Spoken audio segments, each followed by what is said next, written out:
Pierreur, bonjour. Bonjour. Bienvenue à Roanne. Merci. Question toute simple pour démarrer, comment c'est venu la cuisine? Naturellement parce que moi j'ai grandi dans une cuisine. Mon père a un restaurant, donc depuis que je suis né je traîne dans les cuisines et j'ai perduré, j'ai fait ça. J'ai envie de vous demander qu'est-ce qui vous attirait, l'odeur ou la matière? Plutôt le goût. Le goût. Ah ouais, manger. Moi je suis un vrai gourmand. On cuisine pas forcément que des choses qu'on aime, non? Moi je cuisine que les choses que j'aime. Ah ouais, pour le c'est coup, beaucoup plus simple alors. je vais pas cuisiner des choses que j'aime pas. Ah Pas ouais. du tout. Non, je vais jamais me forcer à cuisiner un plat qui me plairait pas à la fin. Et quand on est comme vous cuisinez, il y a des choses qui vous plaisent pas? Moi non, j'aime tout en soi. Donc vous cuisinez tout. Ouais, je cuisine tout, mais on va dire moi je cuisine que le terroir. Enfin, j'adore cuisiner tout ce que je trouve autour de chez moi, que ce soit aussi bien de la cueillette que des viandes de petits producteurs, etc., de petits éleveurs. Après, on va dire, il y a un seul truc que j'aime pas, c'est la tomate crue. Voilà, c'est le seul. C'est pas très local de toute façon aussi. Bah si, les tomates, on a plein de maraîchers qui en font, mais. C'est plutôt saisonnier, non? Ou c'est Ah toute bah l'année, c'est la tomate? saisonnier. Ah bah non, c'est saisonnier. Mais de toute façon, moi, en travaillant avec des producteurs en hyper local, on peut travailler que de saison. Et comment justement vous travaillez avec les producteurs? C'est du réseau? Comment on va aller chercher ces producteurs? Les producteurs, ils viennent à moi, et puis après, oui, c'est un petit réseau. Forcément, moi, je suis revenu dans la région il y a 6 ans maintenant. Donc ça fait 6 ans que j'ai mes producteurs, que je les connais, que ce soit aussi bien des fromagers, des maraîchers, des bouchers, etc. Vous êtes où exactement? Moi, je suis situé à Saint-Alban-les-Eaux. C'est dans quel département? Parce que moi, la Bah, géographie... c'est à côté, là, à côté de Roanne. Oui, c'est dans le 71. Dans le 42. C'est dans le 42? 42, ouais, c'est à 10 minutes d'ici. Donc vous avez même les vins à côté, il y a tout ce qu'il faut. Ah bah on a tout, nous.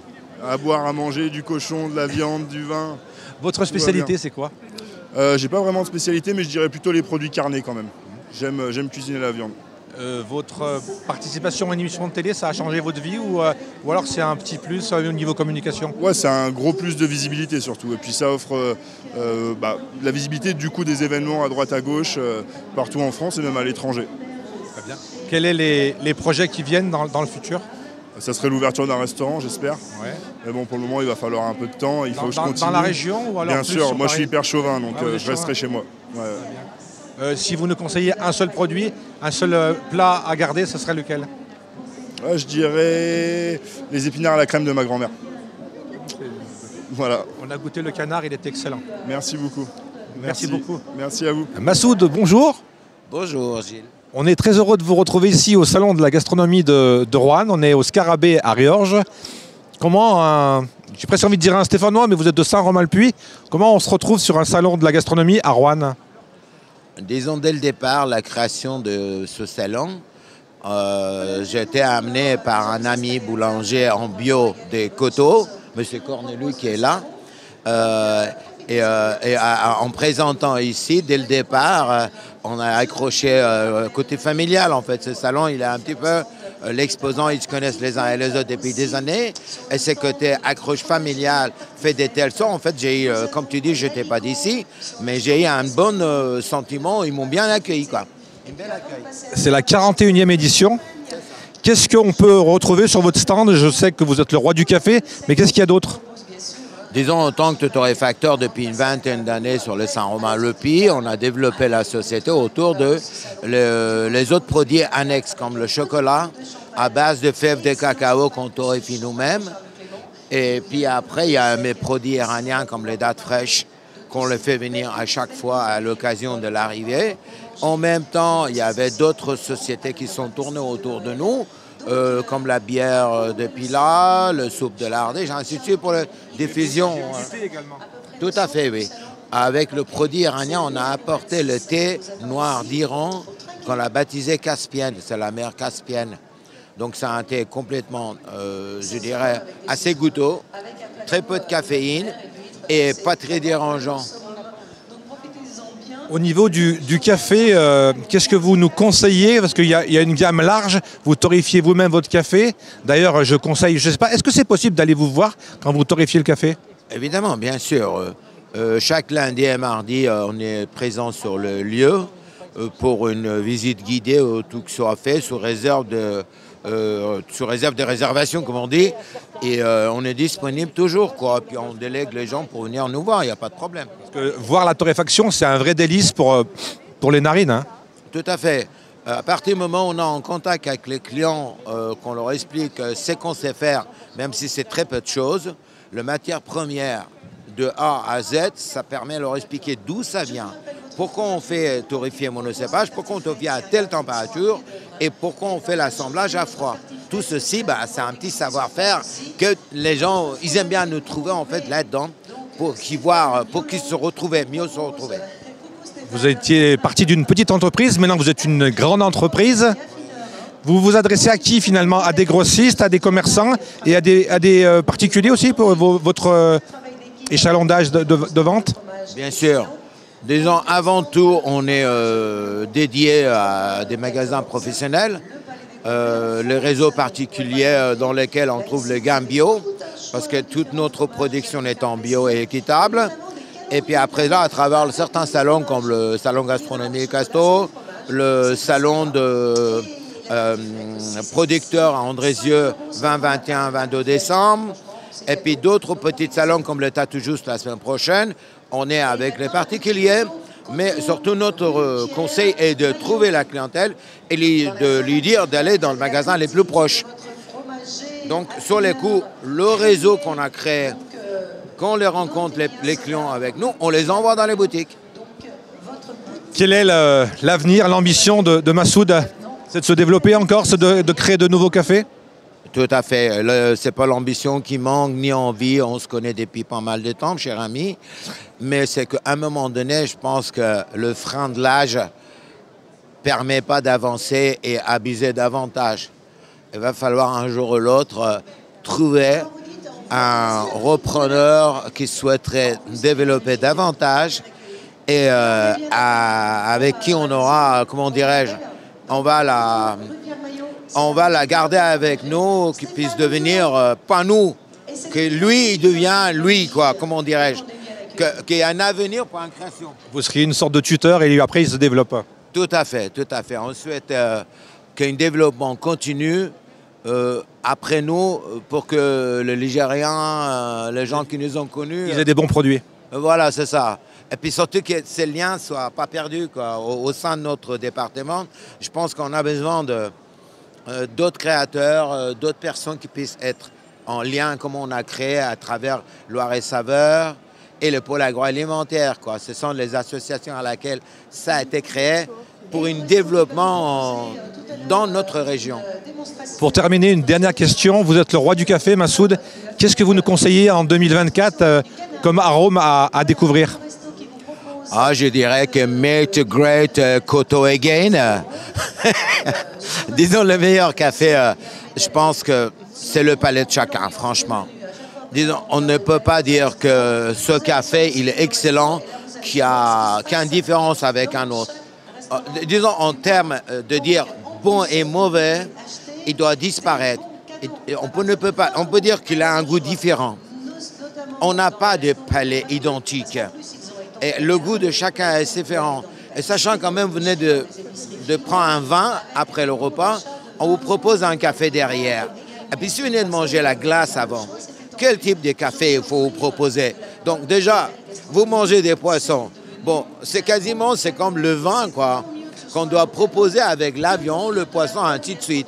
Donc là, on est sur les cafés, la même chose. Tant qu'on ne connaît pas les patients, on ne peut pas dire qu'est-ce qu'il faut pour les pathologies. Même le meilleur médecin, il ne peut pas dire, bon, c'est patience, 6 cafés par jour pendant 3 mois et ça va la guérir. J'ai bien retenu que c'est chacun son palais. Hein.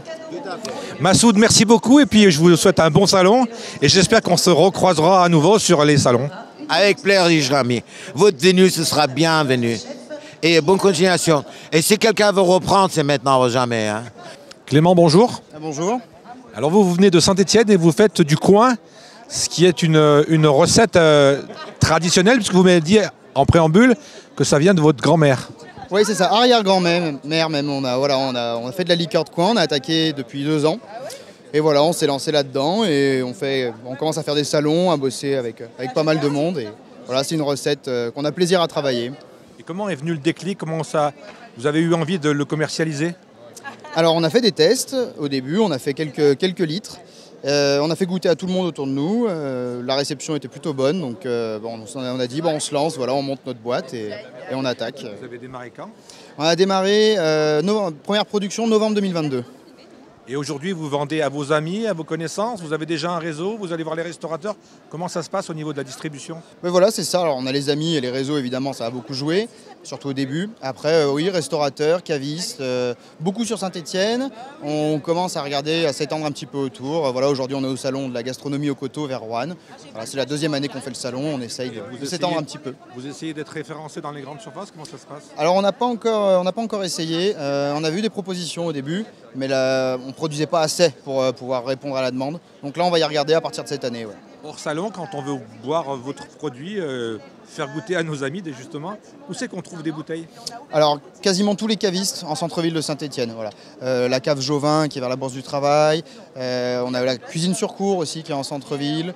À Touvin, à Montplaisir, à Saint-Étienne. Voilà, on trouve les cavistes et les restaurants du centre-ville. Et plus technique, ça se passe où le breuvage? Vous le fabriquez où? Donc nous, on le produit dans notre atelier de production qui est rue des Coopérateurs à Saint-Étienne, voilà, un peu au bas du Cré de Roc. Voilà, on a un labo, on n'a pas de boutique fixe, on transforme juste, on a des salles avec nos cuves. Et si on cherche sur Internet, on vous trouve? Ouais, et puis nous on laisse toujours les cartes de visite, il y a nos numéros de téléphone dessus, donc on est joignable pour passer des commandes, il n'y a pas de souci. En tout cas, félicitations parce que c'est vraiment délicieux. Claire, bonjour, on va essayer d'être clair. Vous allez nous parler de fromage et de pure chèvre.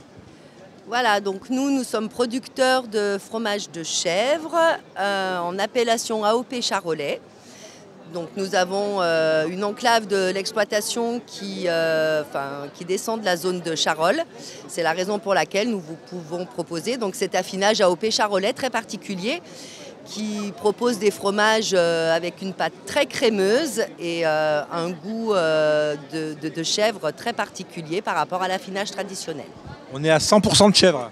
100% chèvre, donc là c'est l'appellation AOP Charolais, donc c'est 100% chèvre avec un cahier des charges très particulier qui n'est pas bio mais qui s'en rapproche, comme toute appellation AOP. Et du coup, voilà, nous sommes entre Perreux et Montagny et nous avons 80 chèvres et nous faisons de la transformation à 100% sur l'exploitation. Alors moi je suis un citadin, les chèvres ça se passe comment? Est-ce que c'est comme les vaches? Est-ce qu'il faut les traire tous les jours? Alors oui, on traite les chèvres donc 2 fois par jour, le matin et le soir, sauf du coup en période comme maintenant à partir du mois de novembre où là donc la lactation commence à baisser, donc il n'y a plus qu'une traite par jour le matin et puis bientôt plus du tout puisque les chevreaux vont arriver et du coup il n'y aura plus de fromages qui vont pouvoir être faits jusqu'au mois de février à peu près. Une dernière question, entre le moment où on traite la chèvre et le moment où on mange le fromage, il se passe combien de temps? Il y a toute la transformation, c'est en semaine, il faut laisser sécher, comment ça se passe? Alors nous avons des produits frais comme là donc tout ce qui est frais, donc là où c'est des fromages qui peuvent être commercialisés au bout de 24 heures. Sinon, donc, au niveau de l'appellation AOP Charolais, donc là on est sur une transformation avec un séchage, beaucoup plus, un affinage beaucoup plus long, où on propose nous un affinage à 8 ou 9 mois ou 2 ou 3 mois. On a après en affinage traditionnel des mi-secs avec un mois d'affinage. Enfin, c'est très variable en fonction du fromage en fait. J'ai une dernière question pour les papilles. Est-ce que le temps de séchage, il varie sur le goût? Bien sûr. Plus l'affinage est long, plus vous allez avoir le goût qui va se renforcer. Vous allez dire plus fort? Voilà, se développer. Alors les amateurs diront que c'est pas plus fort, ils diront que c'est simplement le bon goût de fromage. Donc voilà, mais c'est vrai qu'on a un goût plus prononcé au fur et à mesure des mois d'affinage. Eh bien très bien, on va passer à table. Fabien, bonjour, vous êtes un spécialiste du chocolat. En quelques mots, ça consiste en quoi votre métier? Alors, spécialiste, je dirais un grand mot, mais oui, je suis chocolatier. Du coup, mon métier, c'est de faire plaisir principalement aux gens, aux grands et aux petits gourmands. Quand on est chocolatier, on travaille tous les chocolats? De tout, toutes sortes de chocolats, noirs, les blancs, et puis de toute origine différente. Quand on parle de travail, on fait quoi exactement là aussi? On transforme, on assemble, on fait quoi exactement quand on est chocolatier? Alors nous, on fait un petit peu de tout, c'est-à-dire qu'on fait un peu ce qu'on appelle aujourd'hui du mid to bar, donc de la fève à la tablette. Donc on a quelques origines au niveau de la fève et qu'on transforme directement. Et après, on en fait ce qu'on en veut, c'est-à-dire on a des bonbons chocolat classiques, mais on fait des rouges à lèvres en chocolat, on fait des oursons guimauves en chocolat, on a des petits Pères Noël pour la fin d'année.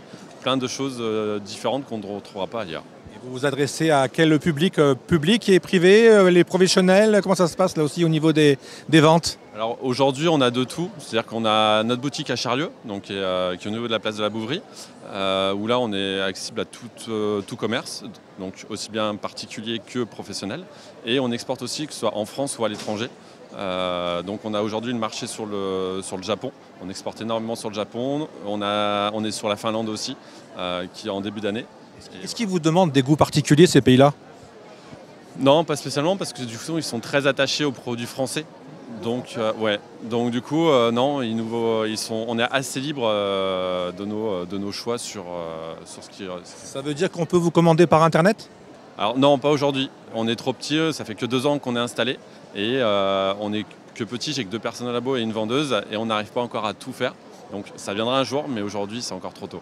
Dernière question, lauréat Loire 2024, c'est quoi exactement ce prix innovation de produits ou services? Alors c'est un concours qu'on a gagné cette année parce que du coup on est les seuls à faire du chocolat sans lactose en France au niveau des bonbons. Donc notre crème au notre beurre est remplacée par la noix de macadamia pour avoir beaucoup plus de saveur en bouche parce que la matière grasse rancit avec le temps et le produit du coup aura un meilleur goût par rapport à ça. Ça me permet de rebondir sur une dernière question, vraiment la dernière. On a de plus en plus de gens qui sont intolérants, qui sont allergiques à beaucoup de produits. Là aussi, est-ce que la façon de travailler, elle a changé avec le temps? Et toutes ces allergies qu'on voit apparaître? On est obligé de nous, artisans, de s'adapter justement à toutes ces contraintes. Mais aujourd'hui, on arrive à y répondre sans difficulté. Avec un petit peu de recherche et de développement, on arrive à trouver des solutions. Donc on vous trouve à Charlieu, vous avez un magasin? C'est ça, 4 places de la Bouverie à Charlieu, tout simplement. Eh bien on y va. Bonjour Gilles, Saint-Galmier, les escargots. On vous découvre ici au Salon de la Gastronomie. Alors, on est un peu curieux évidemment. Qu'est-ce qu'on fait avec les escargots? Alors nous, on élève les escargots et pour en faire tout un tas de produits prêts à être consommés dans une petite gamme en surgelé, soit dans la vraie coquille, soit dans des petites croquilles qui se mangent. Et puis après, on a toute une gamme en bocaux, soit piqué à l'apéritif, soit à tartiner, soit une préparation pour faire une quiche. Et la troisième gamme, c'est les bocaux pour que nos clients les préparent vraiment comme ils le souhaitent. On a fait tout le sale boulot, décoquillage, nettoyage. Et là, voilà, il n'y a plus que le plaisir maintenant pour les préparer et les consommer. Quand vous dites on élève, c'est quel nombre et comment ça se passe l'élevage des escargots? Parce que dans l'imaginaire, on n'imagine pas trop un élevage d'escargots ou alors ça se fait dans une boîte à chaussures, comment ça se passe? Alors c'est une grande boîte à chaussures. Déjà, ça se fait en extérieur. On est dans des parcs qui sont enherbés, où on a des structures à l'intérieur, puisque quand l'escargot n'est pas en activité, il a besoin d'être collé contre quelque chose. Donc on a des structures avec des planches, des bâches verticales, pour que l'escargot se colle. Et on leur redistribue un mélange de céréales broyées mélangées à du calcaire pour les nourrir. Et on les arrose systématiquement tous les soirs pour les stimuler à sortir. Ça veut dire que vous avez combien d'escargots à peu près, vous le savez? Ou alors c'est en kilos, comment ça se passe? Non, on lâche, moi je lâche un nombre d'escargots. Cette année, j'ai lâché 400 000 escargots, voilà, dans 8 parcs différents. Et on a environ entre 25 et 30% de pertes et on a ramassé autour de 300 000 escargots. Et ces escargots, vous les achetez ou alors ils se reproduisent? Comment ça se passe? Là aussi, j'ai pas du tout la vision en tête. Ouais, alors la reproduction se fait, elle, dans des locaux qui sont chauffés, humidifiés, éclairés 14 à 18 heures par jour. L'escargot, en fait, dans la nature, il se reproduit après son hibernation au début du printemps. Et nous, on veut avoir nos bébés escargots tout de suite au début du printemps. Donc, on fait cette reproduction en intérieur. Moi, j'ai fait la reproduction jusqu'en 2020. Je l'ai arrêté. Maintenant, j'achète mes escargots chez 2 collègues. Chez Lionel à Condrieu et chez Olivier à Valréas. Voilà, deux collègues qui me fournissent en bébé, en essaim, en bébé escargot. Vous m'avez dit que vous étiez à côté de l'hippodrome de Saint-Galmier. Est-ce qu'il vous arrive de faire des courses entre les escargots et les chevaux? Non, on privatise l'hippodrome, nous. On va organiser les 8 jours de Saint-Galmier pour faire un tour d'hippodrome. Bonjour Stéphane, vous êtes fromage gourmet. Qu'est-ce que c'est exactement qu'un je vois crémier, fromager, affineur? Crémier, je vois, fromager, je vois. Affineur, c'est quoi exactement? Alors affineur, en fait, on a un rôle de sélection.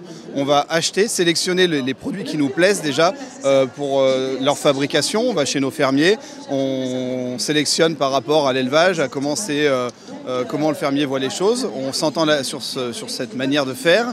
Ensuite, on établit une gamme de fromages que l'on achète plutôt jeune pour la majorité. On l'affine, c'est-à-dire que l'on vient le rendre soit crémeux, soit sec, soit doux, soit puissant, en fonction de ce que l'on aime revendre à nos clients. Mais justement, vous faites comment? C'est dans le séchage, il y a une préparation. Comment ça se passe concrètement pour l'affiner? Bien sûr, selon le type de fromage, déjà quand il est acheté frais, il y a du séchage forcément pour pouvoir rendre le produit comme on l'aime. Ensuite, il peut y avoir du lavage, du frottage. Enfin, il y a vraiment plusieurs opérations possibles qui viennent peaufiner et donner le goût que l'on veut. Quand vous parlez de lavage, c'est quoi? On le lave comme un vêtement, j'allais dire? Oui, on lave le pourtour du fromage souvent avec de l'eau et du sel, donc à la saumure. On peut le laver avec de l'alcool aussi. Nous, on aime bien, par exemple, on affiner des langres avec du champagne, du marc champagne, des choses comme ça. On affine des tomes de Savoie aussi au marc de raisin. On essaye de marier un petit peu les terroirs. C'est ce qui change le goût finalement. Oui, exactement. On est spécialisé dans la transformation de fromage aussi. Quand vous achetez le fromage, c'est des gros volumes? Comment ça se passe là aussi? Oui, alors ça dépend un petit peu de l'activité du moment, mais en effet, on essaye d'acheter en gros volume pour que ça soit intéressant et pour nos producteurs et pour nous. Voilà. J'imagine que si, je dis peut-être une bêtise, mais si on achète 10 kg de fromage et qu'il sèche, il n'y en a plus 10 kg, il y en a beaucoup moins. Donc comment ça se passe au niveau de la marge financière? Oui, alors c'est un travail en effet de base, ça s'appelle la dessiccation du fromage. On a une perte naturelle, forcément, qui est quotidienne sur le fromage. Et en effet, il faut la prendre en compte pour la revente, c'est hyper important. Vous vous adressez à quel public? C'est les professionnels, les particuliers, tout le monde? À qui vous vendez vos produits? On a une grosse activité professionnelle, en effet, où on est spécialisé dans de la découpe à façon pour les pros. Et on a une activité qui, moi, me tient à cœur, qui me permet de m'éclater dans mon métier d'affineur, justement, de sélection de fromage sur la vente à particulier. On a ouvert dernièrement une boutique rue Pierre-Maillot au Coteau, que l'on adore, qui représente un petit peu ce que l'on aime faire, dans lesquels vous pouvez trouver les produits, les fromages en tout cas qui nous plaisent et que l'on essaye de vendre comme on l'aime. Et puis on fait les marchés de la région depuis maintenant 40 ans. Mes beaux-parents les faisaient avant moi. J'ai perduré ceci et je le chéris encore. On en voit aussi partout en France sur Internet. Voilà, c'est quelque chose qui fonctionne bien. Très bien, je vous remercie. On n'a plus qu'à déguster, quoi. Oui, exactement, à déguster. Et puis pour les fêtes de fin d'année, on peut commencer avant Noël avec un super calendrier de l'Avent 100% fromage que l'on fait tout chez nous maison. À l'heure d'Internet, s'il y a des gens qui nous voient de très loin et qui ont envie de commander, est-ce qu'il y a un site Internet, quelque chose? Oui, fromage-gourmet.fr. On livre partout en France sous 48 heures en colis réfrigéré, France, Espagne, Belgique. Merveilleux, on y va, on va goûter. Pierre-Marie, bonjour. Bonjour. Alors on rentre dans le domaine du sucré. On va parler confiture avec vous. Tout d'abord, comment ça vous est venu de faire des confitures? Alors nous sommes une entreprise familiale qui a été créée par mes parents en 1993. Historiquement, on était basé à Cherrier. On s'est installé en tant que producteur de fruits pendant 10 ans jusqu'en 2003. Et depuis, donc, nous sommes artisans confituriers. Donc finalement, la transition était facile. Vous aviez déjà les fruits, il suffisait de, j'ai envie de vous dire en plaisantant, de rajouter du sucre. Exactement, donc on a déjà toute la production de fruits et depuis qu'on a arrêté, voilà, on garde une attache particulière à l'origine de nos produits. Donc on fait appel à des producteurs de fruits quand c'est possible en région et si on ne trouve pas en région, en France. Mais à partir du moment où il n'y a plus de fruits en France, on fait le choix du coup d'arrêter la distribution de certaines références. Quels sont les parfums qui marchent le mieux? Alors ce sont des grands classiques, tous les ans c'est les mêmes qui reviennent, notre top 3 c'est fraises, abricots et myrtilles. Est-ce qu'il y a des confitures un peu exotiques que vous vendez également? Alors il y a quelques années on en faisait, mais maintenant étant donné qu'on veut travailler avec du fruit français, on a arrêté des produits comme la mangue par exemple, mais aujourd'hui on peut quand même trouver dans notre assortiment de l'orange de Corse ou de la 3 agrumes de Corse. Ça veut dire que tout ce qui est fruits dans la région ou en France, comment on s'approvisionne comment techniquement? Alors nous aujourd'hui on fait appel à des producteurs de fruits, soit de la région ou sinon de France. Donc il faut se déplacer, aller faire visiter nos fournisseurs, se mettre d'accord avec eux sur des variétés de produits, puis des quantités annuelles que l'on réserve. Est-ce qu'il y a du déchet?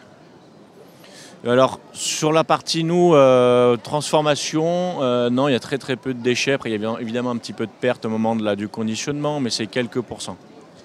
Et dernière question, pour ce qui est de la vente, vous vous adressez à un public de professionnels, aux particuliers? Comment on commande des confitures chez vous? Vous avez un magasin, vous avez un site internet, comment ça se passe là également?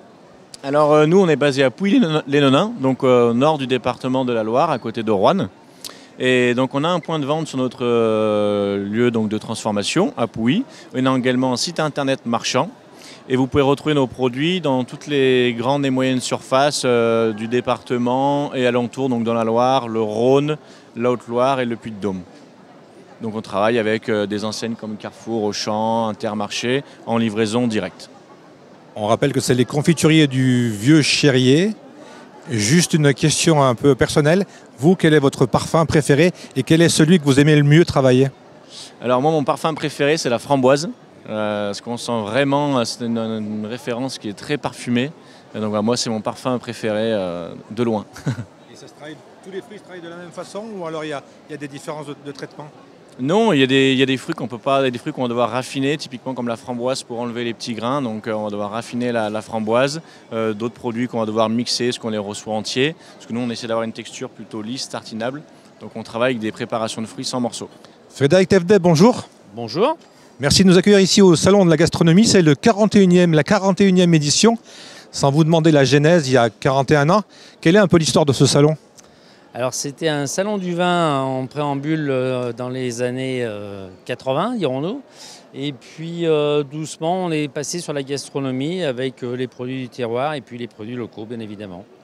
Les gens qui viennent, je parle des stands, hein, des professionnels, comment ça se passe? On va les chercher, c'est eux qui vous contactent ou c'est un peu des deux?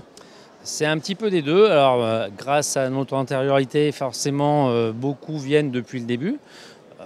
Maintenant, diminution un petit peu, et puis les stands nous amènent d'autres stands, et puis on va à la pêche un petit peu dans les autres salons pour trouver des nouveautés.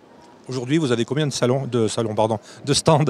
Aujourd'hui, on a une centaine de stands, à peu près comme chaque année, et puis on essaye de maintenir ce niveau pour que ça soit convivial et que les gens s'y retrouvent. Est-ce qu'il y a des stands que vous ne pouvez pas accueillir parce qu'il y a trop de demandes? Bien évidemment, il y a beaucoup de stands, notamment le foie gras, champagne, des produits, on va dire nobles, mais on limite à 2 à 3 stands maximum par qualité de produit, on va dire. Est-ce que les produits ont aussi un rapport avec la saisonnalité?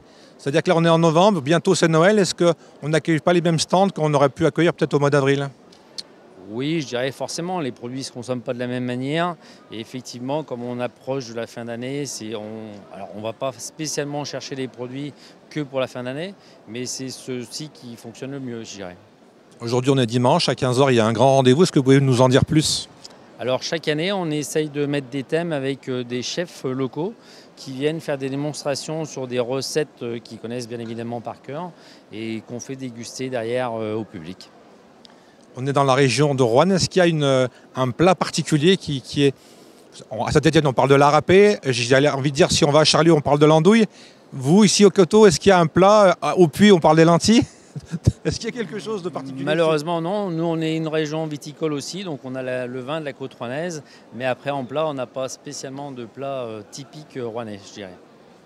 Le salon se termine ce soir. Est-ce qu'on est déjà dans la préparation de l'année prochaine? Oui, bien évidemment. Là, on va à la pêche aux informations. On demande aux stands et certains nous proposent aussi des collègues à eux avec qui ils ont l'habitude de travailler sur des jolis produits. Et oui, sans problème, on attaque dès que possible à recruter et à trouver des nouvelles identités. Vous m'avez dit dans l'organisation aussi, il y a au moins 100 bénévoles.